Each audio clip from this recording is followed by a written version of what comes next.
Welcome. Thank you for finding your way here. This is a place for anyone who needs a moment of solace.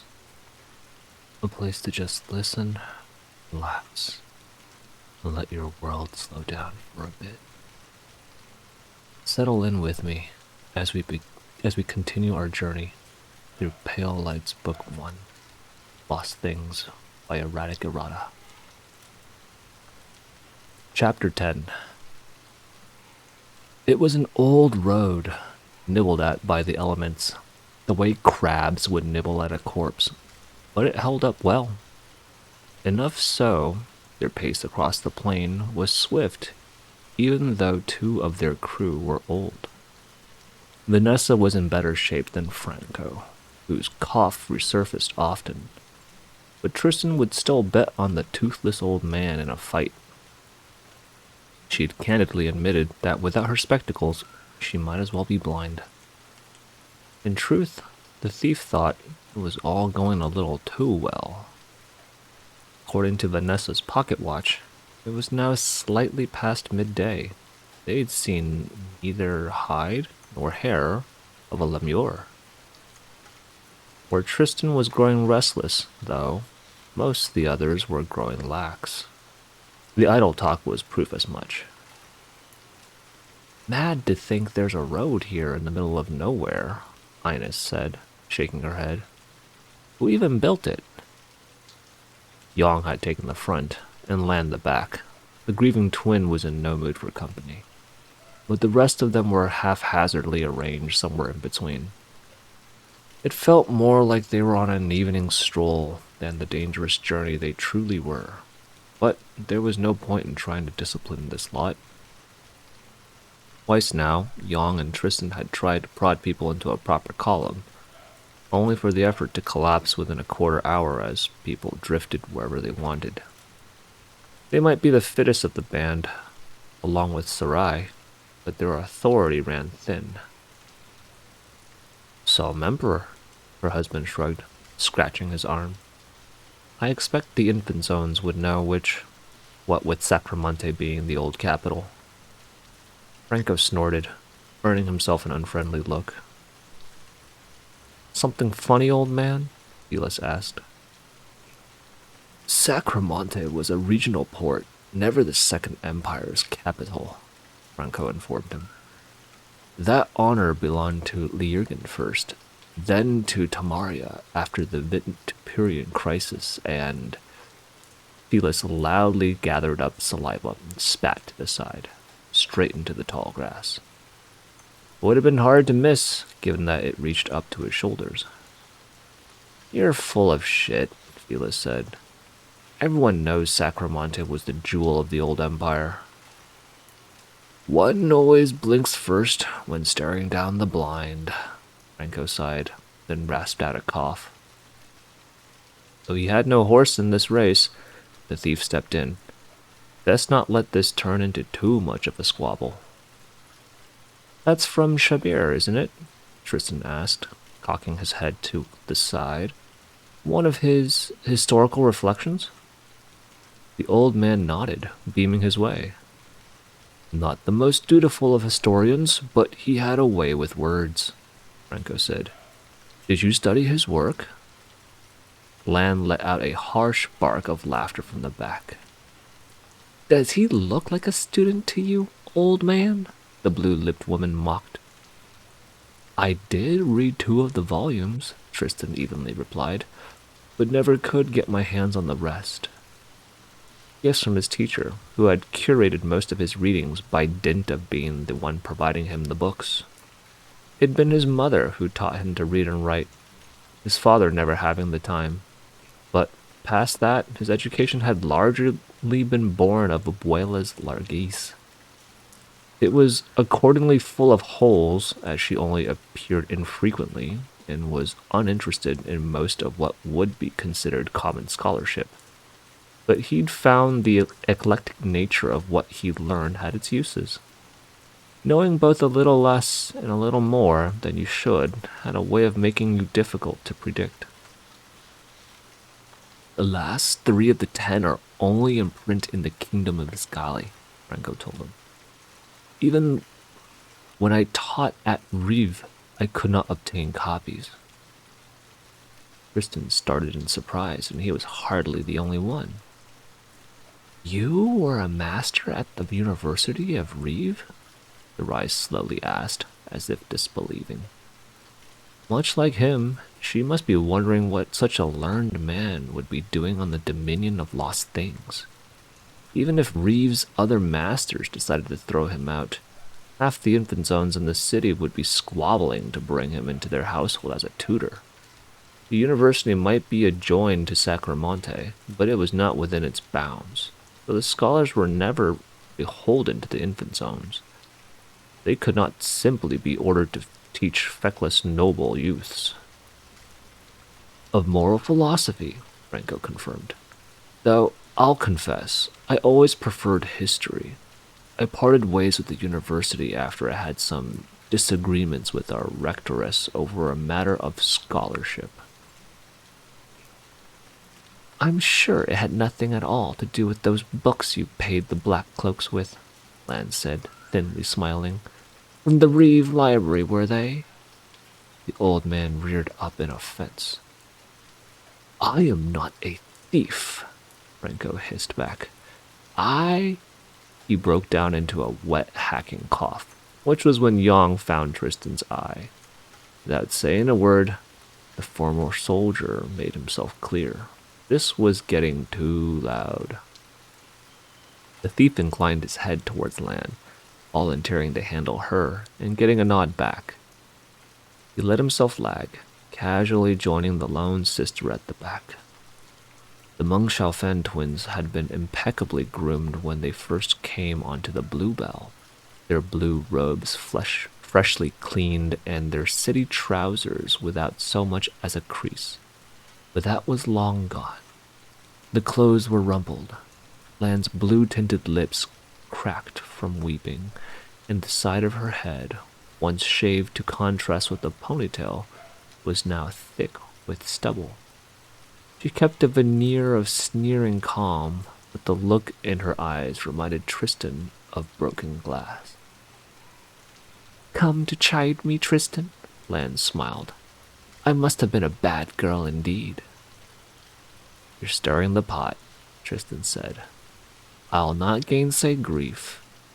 How kind of you, Lan harshly cut in. But that ends now, he quietly finished. We can't afford to be bickering. They had been lucky enough to avoid Lemures so far, his trick with the lodestone extract having worked better than he dreamed it might. But with every step they got further away from the source of that luck. It was only a matter of time until monsters, or cultists, found them, but he would not hurry that inevitability by making a racket in the middle of an open road.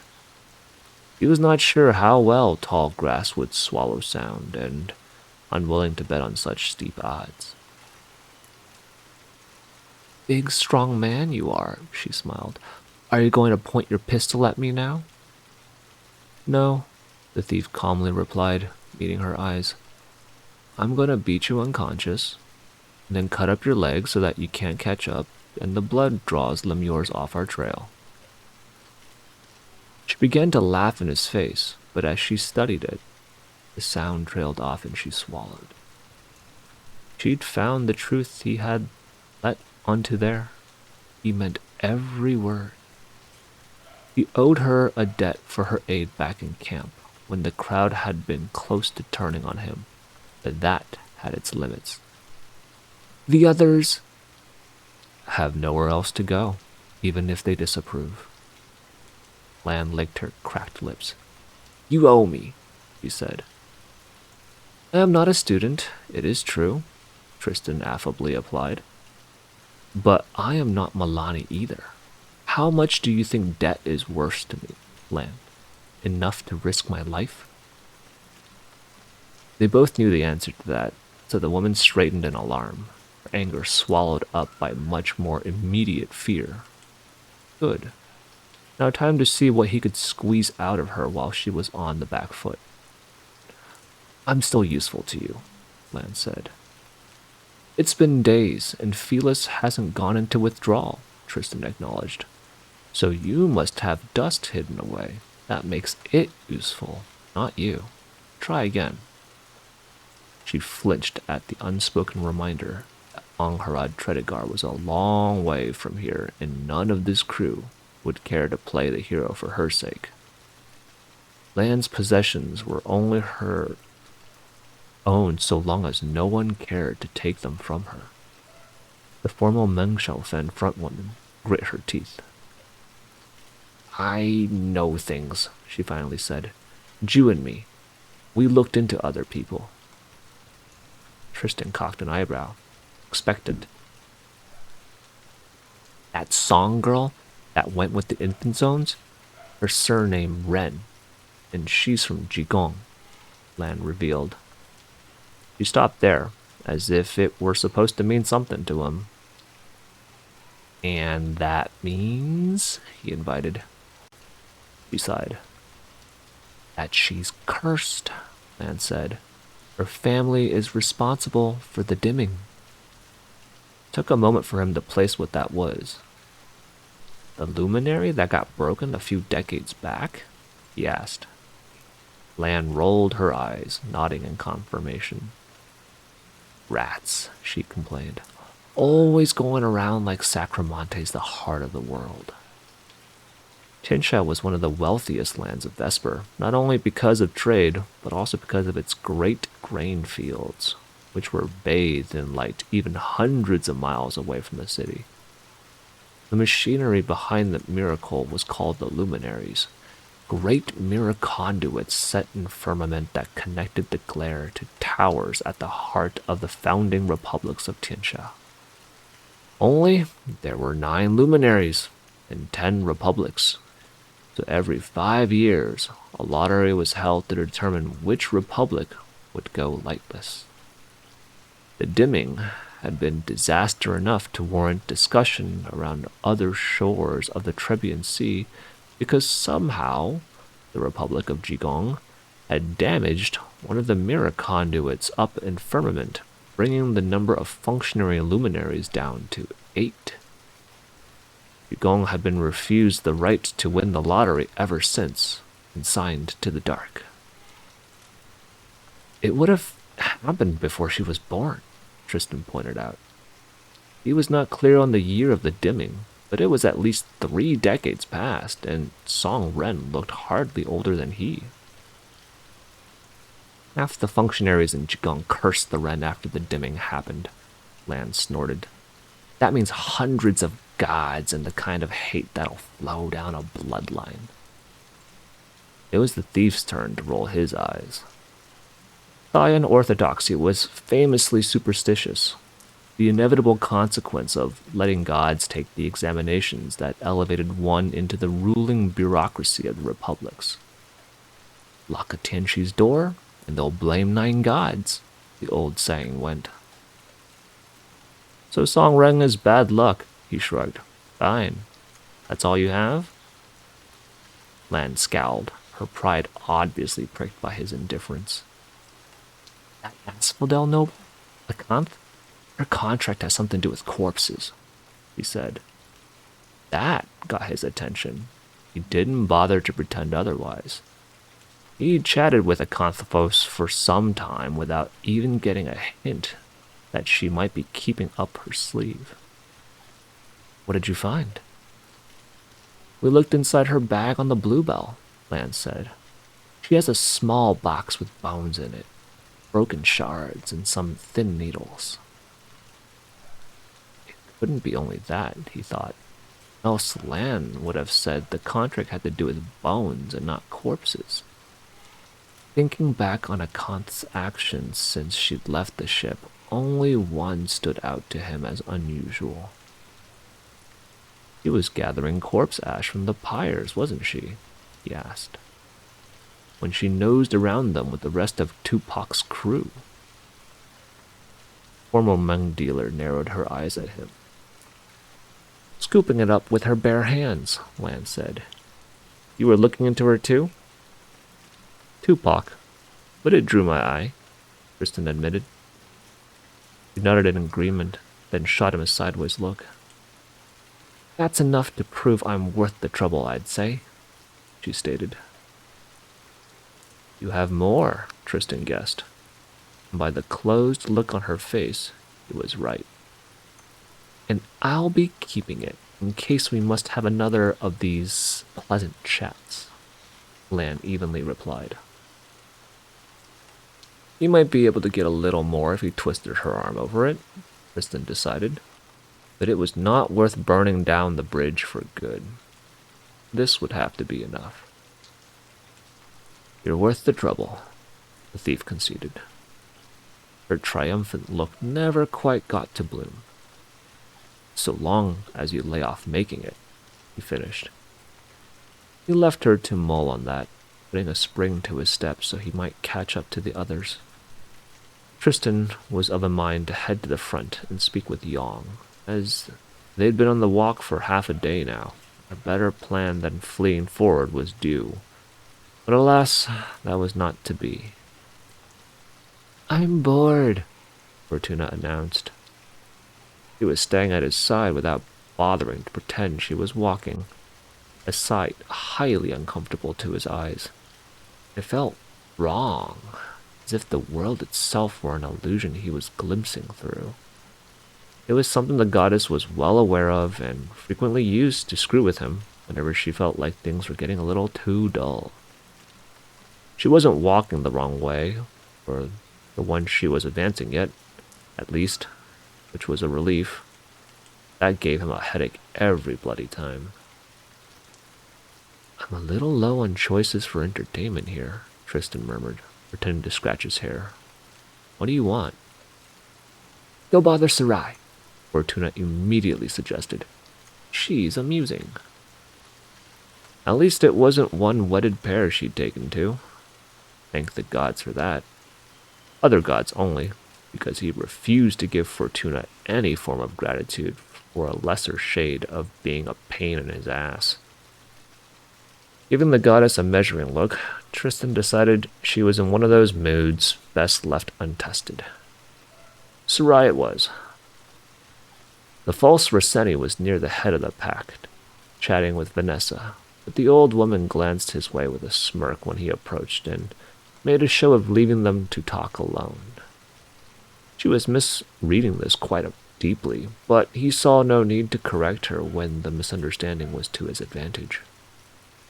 It was hard to tell if Sarai had noticed, under the veil and mask, but he suspected not. According to the dark sweat spots under the armpits and back of her thick gray dress, she should be a mite distracted. How many layers do you have under there? He snorted. It's not that warm out. Trebian weather, as it was called. Cool enough for a coat in the wind, but punishing the heavier fashions outside of it. This whole entire Forsaken Sea is a boiling pot, Sarai growled back, that faint accent touching her voice again. It is a miracle the Rossetti aren't all dried up husks, wearing as much as they do. The weather's cooler around here, I hear. Regretting the disguise? It doesn't get in my way when I move. It is only the heat that's trouble, Sarai sighed. It will keep. Or you could take it off, Tristan said. I have no idea what you are trying to hide, but is there truly anyone here worth hiding things from? He gestured around them, valiant alliance of leftovers that they were. You're right, Sarai said. I am? He replied, somewhat surprised. You do have no idea what I'm trying to hide, she pointedly replied. Fortuna cackled loudly in his ears, sadly getting her bargain's worth after having been a pest. Still, it would not do to let himself be trampled too thoroughly. A smidge above none, I'd argue, he shrugged. You've just admitted you were not born to a shore of the Trebian Sea. She shot him a steady look through the mask. Ah, hadn't noticed that, had she? You don't sound Milani, he continued, so my guess would be the Imperial Sommerschwar. somewhere inland, or maybe one of the peoples on the Tower Coast? The end was pure fishing, and that veil gave nothing away. The eyes, though, betrayed not a whit of concern. He'd missed the mark. You dig so eagerly for others' secrets, Sarai chided. But you ought to look better after your own. Secrets? There are none. I am as an open book, Tristan brazenly lied. Ask me anything. He studied him for a moment, then shrugged. If you insist, Sarai said, then leaned closer. Who paid you to kill the Serdan brothers? I figure it's some Inthanzone trying to get at Ruesta. Fortuna oohed gleefully as his blood went cold. That horribly uncomfortable feeling of having been seen through seizing him by the throat again. So the rat smiled wide and bright to hide it. You misunderstand me, my friend, Tristan replied. Do I? Sarai teased. How much did she know? Had she only noticed a coincidence and gone fishing as he had? Yang wouldn't care about his killing Ricardo. He'd been open enough to the idea, but the former soldier might not be as eager to have the infant zones as outright foes. And if Tristan lost the veteran, he lost this crew. Standing alone, he would have no authority to assert. Sarai must know this, but she was not threatening him, or trying to leverage it. Either she didn't know as much as she was implying, or she simply didn't care. Not from the shores of the Trebian Sea, he reminded himself. Did she simply care nothing for petty squabbles so far from her home? His silence was beginning to stretch on for too long, but indecision stilled his tongue. Take the bet, Fortuna whispered against his ear. She's got even hands, Tristan. She gave you measure for measure, every time. His goddess could be a fool in many ways, he knew, but sometimes her eyes saw true. Sarai had been scrupulously even-handed in their every bargain, giving as good as she received. If he gave trust, it went against his every instinct, the lessons of the years he had spent alone with only fickle fortune as his companion. When someone has a knife at your throat, Abuela had taught him, you must either destroy or befriend them. And if he learned anything from Fortuna, it was that sometimes the long odds took the prize. Swallowing thickly, as he came to a decision, mouth gone dry, Tristan put on a winning smile. You do, he firmly said. Me? An assassin? Perish the thought. Sarai snorted. The mirth caught in her throat as he continued speaking.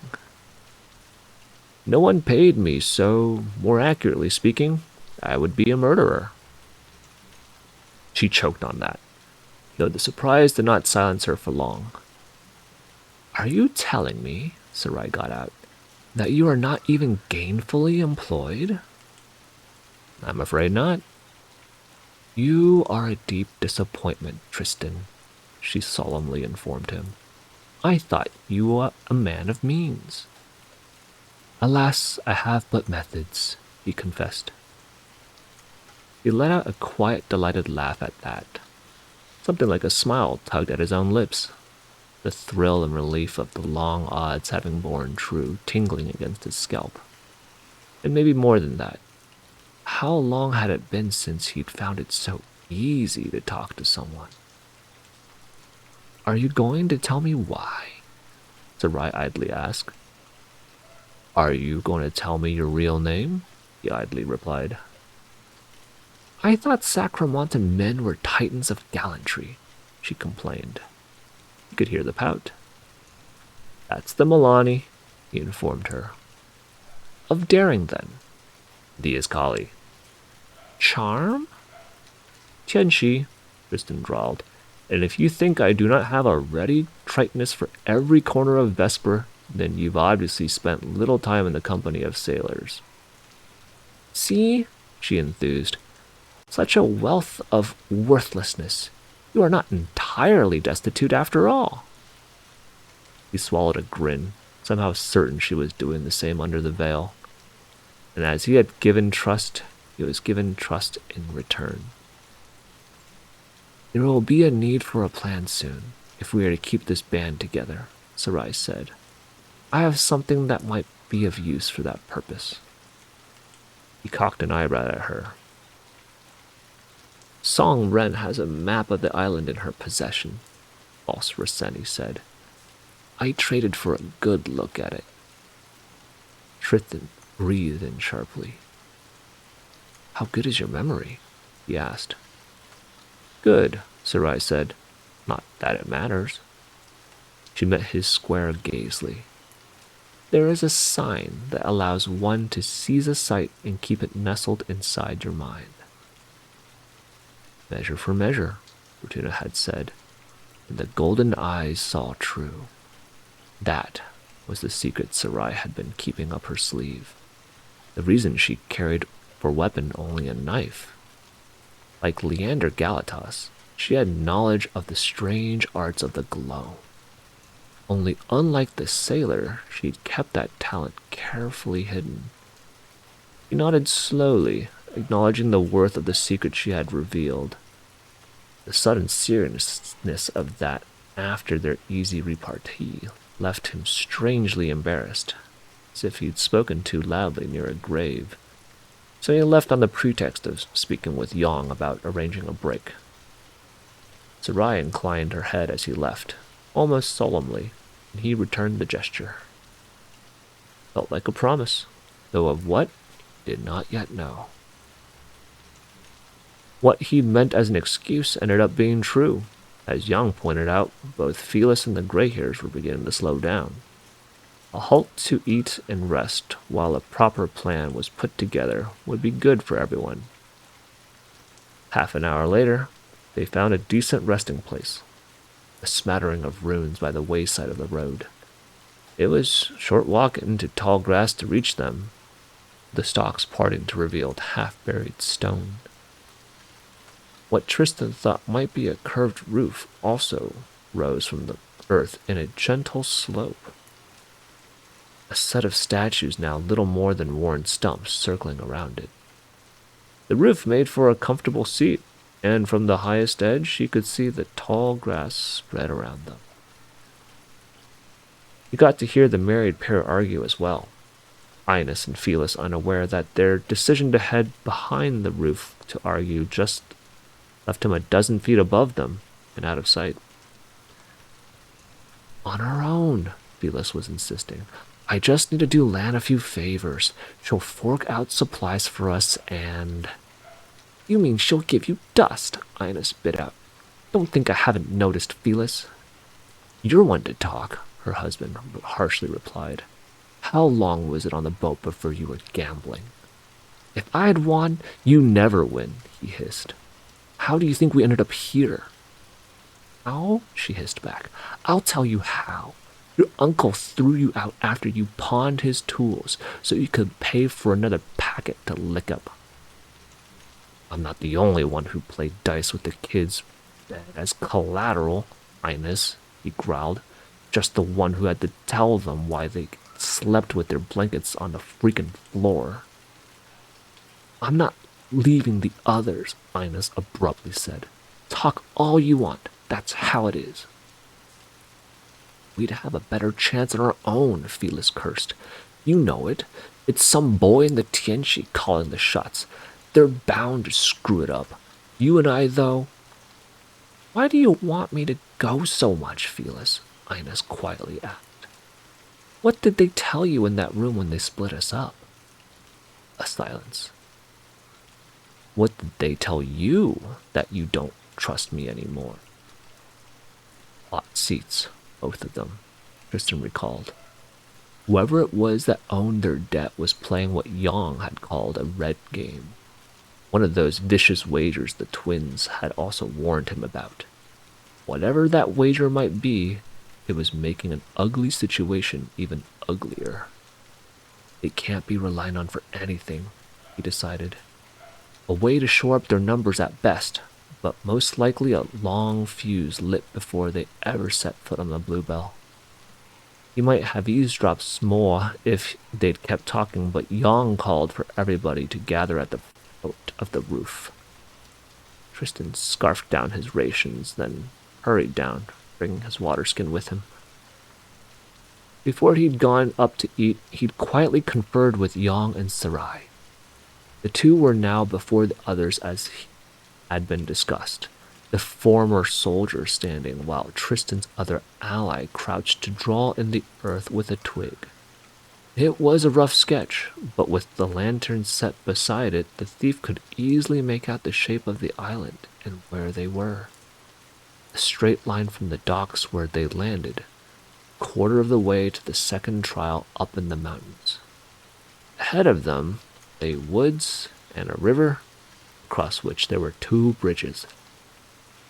One was fed into directly by the road.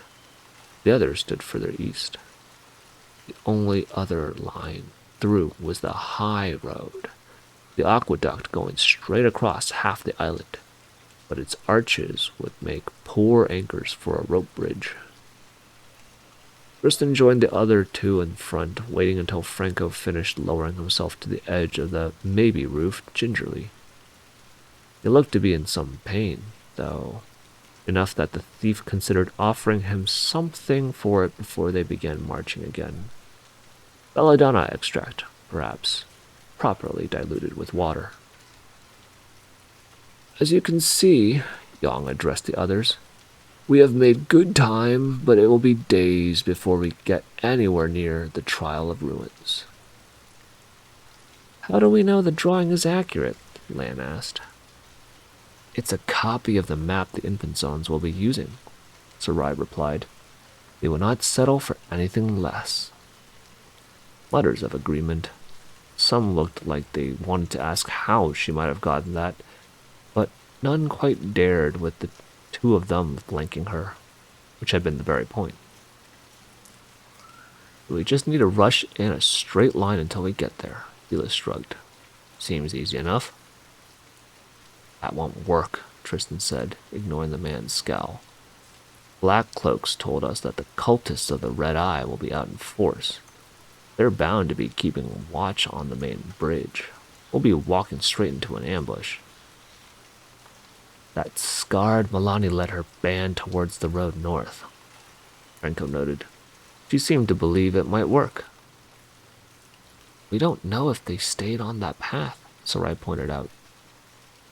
Even if they do, they've got powder and blades enough to fight through, Lan said.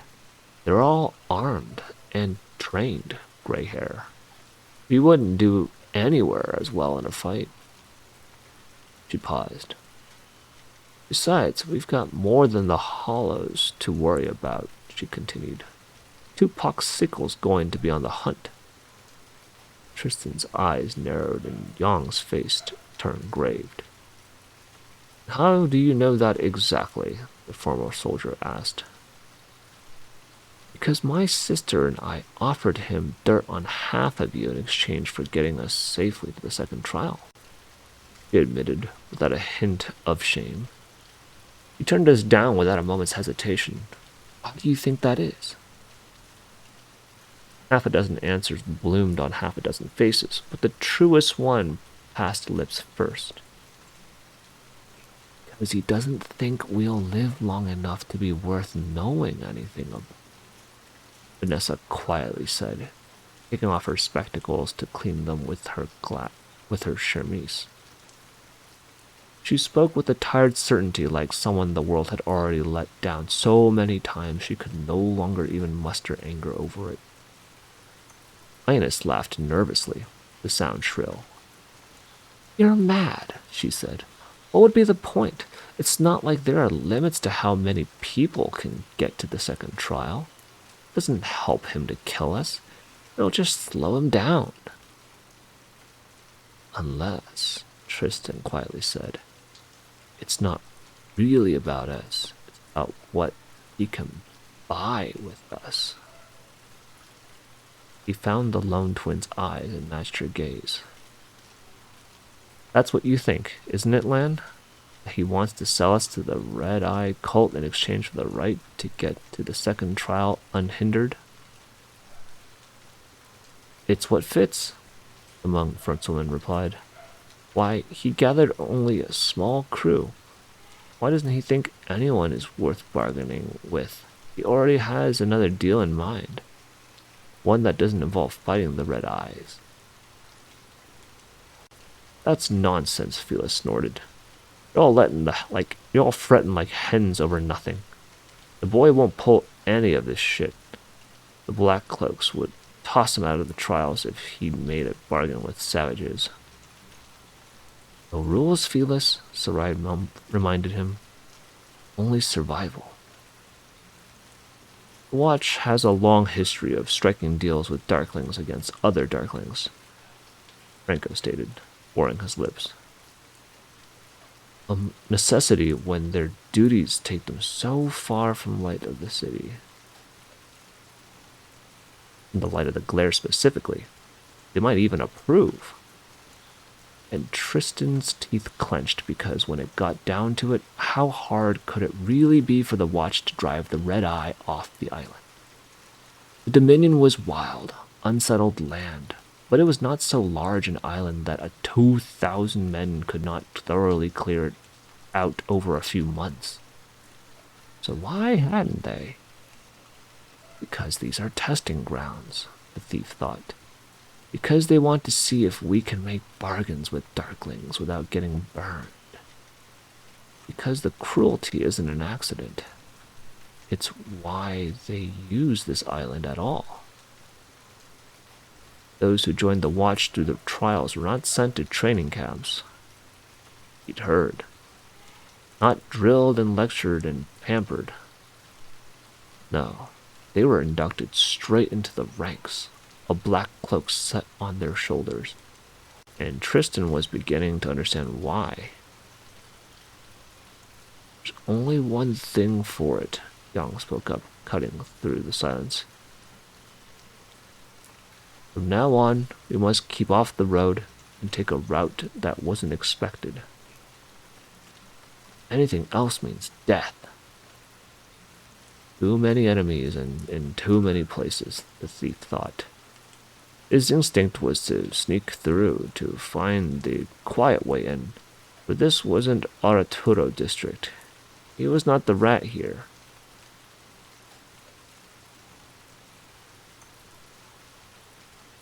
He was not like the rat here knowing all the streets like the back of his hand. They were. They'd get caught before getting anywhere, and unlike back home, it wasn't like they could try to hide behind a brawl between the Oha and... Or could they? We head straight for the second bridge, Tristan said, cutting through the tall grass and the woods. Eyes went to him. They may well expect us to avoid the main path, Yang warned him. They'll guard all the bridges anyway, the thief said, shaking his head. We have the numbers for it. Sarai and I figured it out. Their conversation by the docks was not so soon forgot. It is true, she agreed, rising to her full height. They should have a few hundred warriors at least. Gods be good, Felix exclaimed, huffing. Spare me the posturing. We haven't so much as seen a hollow. Could you even... Then what is the point of going for the eastern bridge? Lamb bluntly asked, cutting through. The middle-aged man did not quite dare to glare at the woman holding his leash. The watch captain called them the cult of the Red Eye. What are they really? Tristan asked. One entity, I mean. They are war bands, not an army. Just like those taking the trials. You believe they are divided as well? Yang slowly said. They're thief catchers from different inns, all after the same prize money, Thief said. They won't share word or help each other. They are a cult. Certainly. But why would it mean they're all on the same side. Gods won't bless them twice for the same sacrifice. An interesting theory, to be sure, Renko delicately said. But only that. No, Sarai said, shaking her head. He's right. Think back to the outpost. The number of watchmen you saw? Captain Christina said she lost half her command. So double it. How many does that make? 50, maybe 60 men, Ines said. She got surprised looks for it and shrugged. I got curious before the captain arrived. Wanted to see if there was anything to do to pass the time. Looking for soldiers to dice with, Tristan translated. She happened to suss out how many there were around. It's not anywhere enough to defend their storehouses if 200 hollows try an assault, no matter how poorly armed, Young noted. Not with the tree line so close. That says, the watch garrison doesn't expect them to come in great numbers. So we rushed the eastern bridge, Tristan repeated, and then we hide. Lan let out a sharp little laugh, catching on quick, as was her wont. Then when the warband guarding the bridge says, no one's coming, he said, they'll think we went to the other one. That their rivals got all the sacrifices. So when they thinned their numbers to go have a look or leave outright, Tristan leadingly began. We cross, Sarai finished, and run as fast as we can to the Trial of Ruins. That is, he thought with a sliver of satisfaction, sounded like a plan. Perhaps not the cleverest or the most intricate, but one that might just work.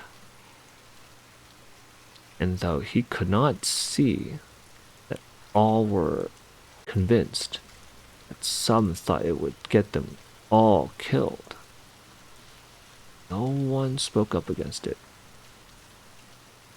Not for love of what had been said, he thought, but for lack of anything better to offer. No one really believed that they could get to the other bridge quickly enough to avoid a fight. Fight they would lose. There was no doubt about it. The crew broke up after, everyone splitting up to rest for the remainder of their break and see to their belongings. He went back up the roof to grab his bag, settling on the edge just the way Franco had settled earlier. Stretching out lazily, Tristan let out a groan. He was not used to such long walks. Thieving required endurance, more mental than physical. He took one last drink from his water skin and set about putting himself back together, pulling at the loosened strings of his woolen shirt. He shrugged on his jacket after, the long sleeves and knee-length reach betraying it wasn't rat's clothing, even if it did have wool dyed gray. Infantons and the wealthy aping them preferred shorter, sleeveless jerkins, designed to wear long coats only when traveling. Some of the scenes in the back were growing thin. Tristan noted as he tugged at the jacket. He'd had this one for 2 years, and though he had been careful, frequent use was wearing it down. Grabbing his tricorn, still pleased at the find, he'd always liked the look on the Milani seaman. The thief noticed Vanessa approaching him from the side. The old woman's plain linen chemise and trousers were city staples from the market to the ports, but her red frock told him she had been someone of more than passing means.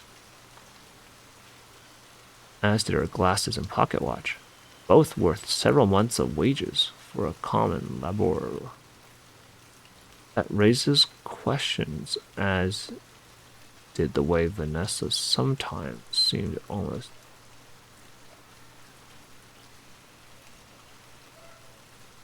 Sorry about that. Vanessa sometimes seemed almost half-hearted in her attempts to get through the trials.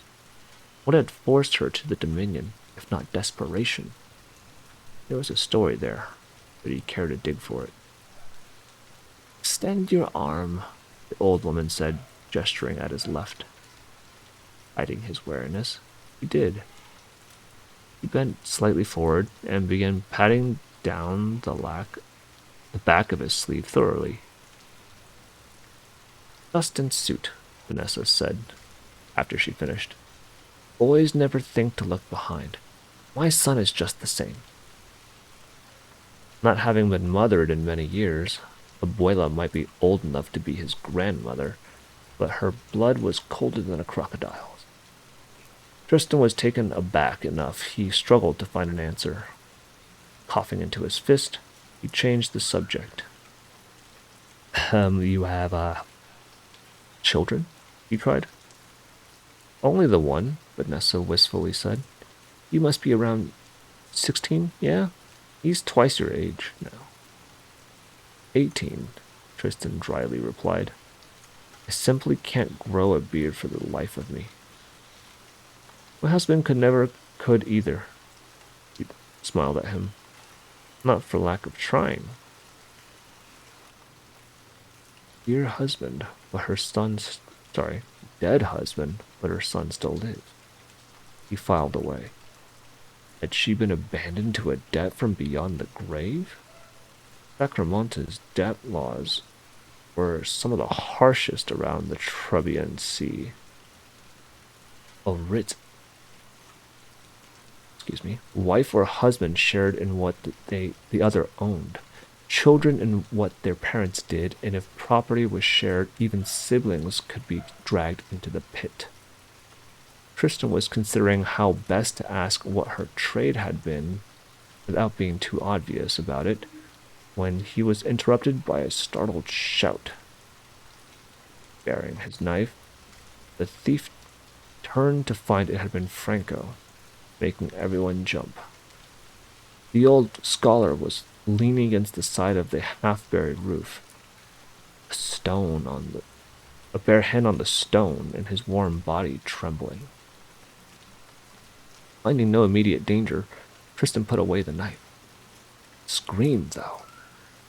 Chewing at the inside of his cheek, the thief grabbed his pistol and powder horn. No ball in it yet, but perhaps soon. There was no telling what that noise might have called down on. What's with the racket? Euless called out. Franco's eyes rolled up in his head even as Tristan approached him, though he did not seem to be in pain. Before the thief could speak, the old man snatched back his hand, neck glistening with sweat, as he kept on shivering. We need to leave, the old man said, then began wetly coughing into his hand. Now! Why? Young evenly said. What did you do? Contract, Sarai said. He used a contract. It was not a question. The stone, Franco rasped out. It speaks to me. Old voices. Stronger the memory, the louder. And what did they say? Tristan asked, dread welling up. There's an altar below, the scholar said. Voice shaken. Sacrificial. And hollows live there. Ina screamed, and if she had not, Tristan would have died. He turned to her, saw the man coming out of the tall grass, but also the glint of steel and lantern light. An arrow halfway to his throat, and all he could do was borrow luck. He drank swift and deep, the ticking loud as he screamed. He saw the fletching on the arrow tear. It missed, but only narrowly, slitting open his jacket as death spared him. Immediately, he threw himself down as another arrow whistled above his head.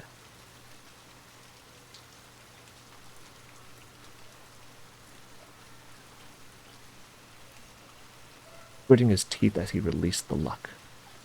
He heard the click a moment too late, not quite quick enough to roll over, when the pistol he'd loaded with powder blew up against his side.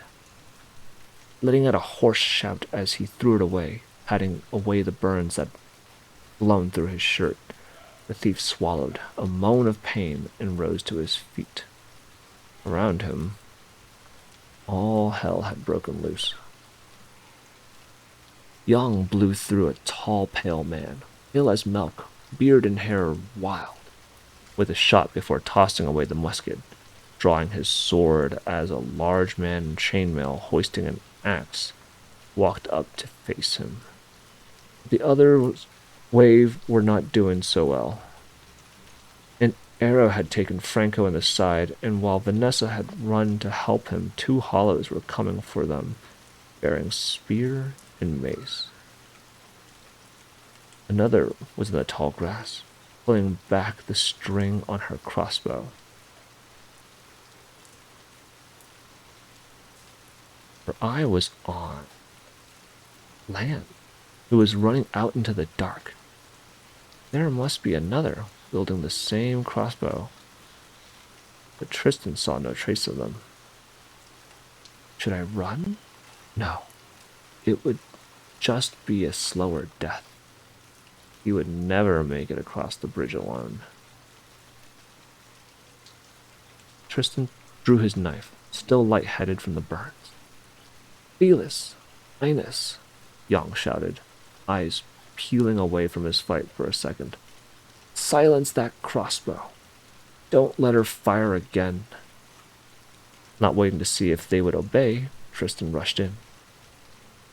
Not there, but towards the gray hairs, just in time to see Vanessa being kicked down by a skinny man covered in a thick padded tunic. Tristan ducked under the swings of the other hollow, some leering bastard with big eyes, and the mace's haft bounced off his side. Grimacing, that would leave a bruise, he still slid his knife between the skinny hollow's ribs. Or tried to, flipping against a metal plate under the tunic and slicing down closer to the kidney. He drew back as quick as he could, face growing grim. His chance had lain in getting rid of one from the start. Now it was going to turn on him. Go, Tristan shouted at the old pair. He ducked out of the mace's way again, swing gone wide, but the other hollow stroke true.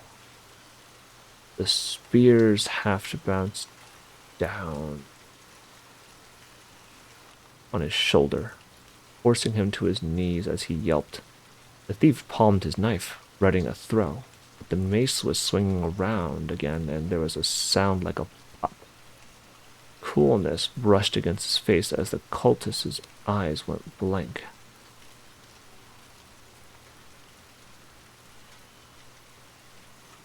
His face, scarred with red ellipses. Red eye, he thought. Blacked, and his swing dulled.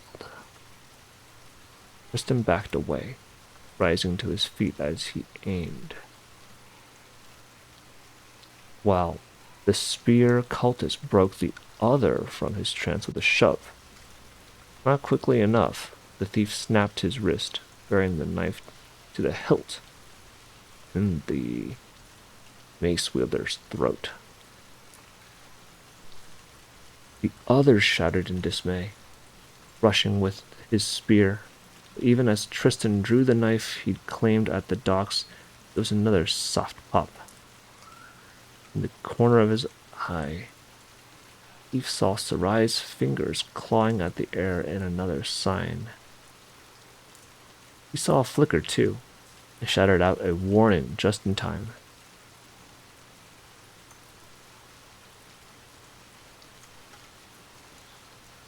She threw herself aside before the crossbow bolt could impale her from the back. He felt a sliver of relief just in time for the no longer stunned cultist to ram into him shoulder first. Down Tristan went, flipped on his back, and only realized why he'd not just been run through when the hollow kept going towards Sarai. Signs were more of a threat than a rat with a knife. Teeth clenched. He scrambled to his feet and leapt at the cultist's back.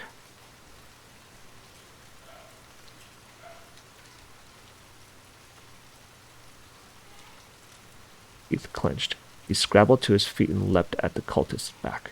They tumbled down together atop a shouting Sarai, who stabbed wildly at the hollow with her knife, but sliced through only padding. Tristan tried to block the man's arms.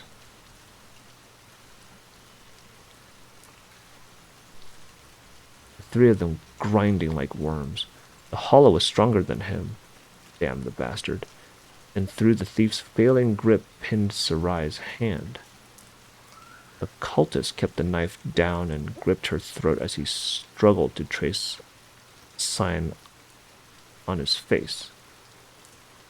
Tristan abandoning the hold failure to gouge out the hollow's eyes with his thumbs. The man screamed loudly enough that the thief did not hear the bolt whistling at him. Sheer luck saved his life when the cultist plucked him off the chest. The hollow threw himself away from them with a howl of pain, one hand on his now smoking face, and the other clawing at Sarai's face. The darkling ripped off the veils and mask, revealing a face as pale as his own, and Tristan's heart skipped a beat. He scrambled to his feet again, pained and exhausted, just in time to see the hollow draw a long knife and die. Young's blade hacking away halfway through his neck. The former soldier wrenched it out, pushing down the corpse with a kick, and swept their surroundings with a steady gaze. Young looked completely unfazed, not a trace of dirt or sweat on him. Only a few strands of his top knot had come undone. Tristan swallowed.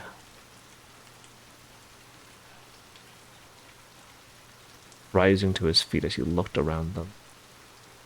The married pair had killed the crossbow wielder they went after. Ines had a growing black eye, and Felis a broken bolt in his left arm. Young's own opponent, the big man wearing armor, was lying in a pool of his own blood.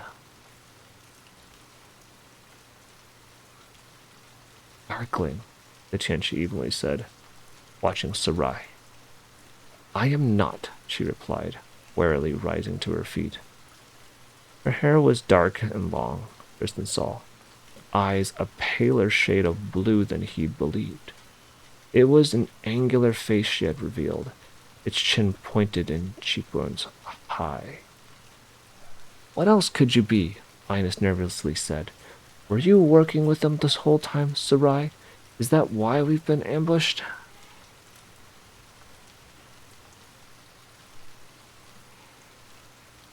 Tristan thought then of the conversation they'd had by the shore as the sailors took a crate out of the bluebell, a sentence he'd thought innocent but might not have been at all. The Milani love to use trinkets up north, she said, almost like she had or seen it with her own eyes. And she might not be Milani, but there were other people living in the far north. I don't think she is, Tristan said. He looked around for his pistol, found it lying on the ground but a few feet away. She fought for us. Almost died, Vanessa agreed, clutching her ribs. She could have not been watching you.